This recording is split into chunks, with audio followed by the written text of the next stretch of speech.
आज तर श्रीजित 9 वाजले तरी पण झोपेतून उठायचं नावच नव्हतं घेत. कारण कूलरची हवा खूप थंडी थंडी येत होती आणि रात्री पाऊस येऊन गेला त्यामुळे तर आणखी गार झोप लागली श्रीजितला. खूप थंड वातावरण झालं होतं.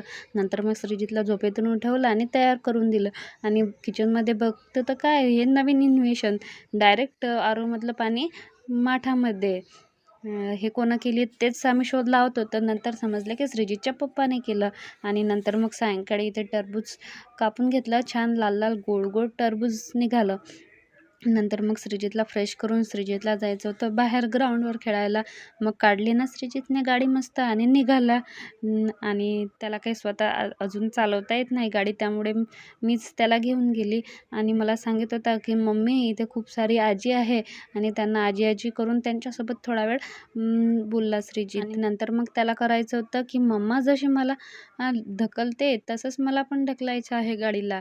नंतर मग साईडच्या घरी भजन चालू होतं तर श्रीजितला वाटलं तिथे आरती सुरू आहे. कारण श्रीजित रोज जातो ना मंदिरामध्ये, त्याला आज वाटलं या काकूच्याच घरी आरती आहे. नंतर मग आला तो त्यांच्या घरी शोध लावत आवाजाकडे कान घेत.